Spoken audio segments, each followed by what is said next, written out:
Hi കൂട്ടുകാരെ, ഇന്ന് നമുക്കൊരു മസാല സ്വീറ്റ് ചോളം ഉണ്ടാക്കാം. ഇതിനായി 2 പച്ചച്ചോളം കഴുകിയെടുത്ത് വയ്ക്കുക. ശേഷം ചോളത്തിൻ്റെ പുറമേയുള്ള ഭാഗങ്ങൾ നീക്കം ചെയ്യുക. കൂടാതെ അതിൻ്റെ നാരുകളും എടുത്തു മാറ്റുക. ചോളത്തിൻ്റെ എല്ലാ തൊണ്ടുകളും വിരിച്ച് കീഴ്ഭാഗത്തേക്ക് കൊണ്ടുവന്ന് തണ്ടും കൂടി ചേർത്ത് ഒന്ന് ഒടിച്ചെടുക്കുക. ഇനി ചോളത്തിനെ അതിൻ്റെ വലിപ്പമനുസരിച്ച് 4-5 കഷണങ്ങളായി മുറിച്ചെടുക്കുക.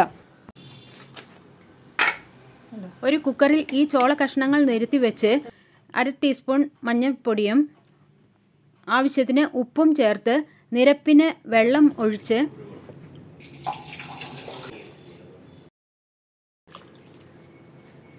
കുക്കർ അടച്ചു വെച്ച് വെയിറ്റ് ഇട്ട് 4 വിസിൽ വരും വരെ വേവിക്കുക. അതിനുശേഷം കുക്കറിൻ്റെ മൂടി തുറന്ന് ചോള കഷ്ണങ്ങൾ പുറത്തെടുത്ത് വെള്ളം വാർന്നു പോകാനായി വയ്ക്കുക. ഒരു പാത്രത്തിൽ ആവശ്യത്തിനനുസരിച്ച് മുളക് പൊടിയും ഉപ്പും ചേർത്ത് വയ്ക്കുക.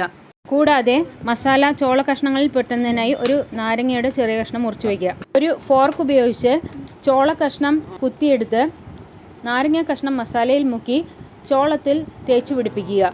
ഇപ്പോൾ നമ്മുടെ മസാല സ്വീറ്റ് ചോളം റെഡിയായി.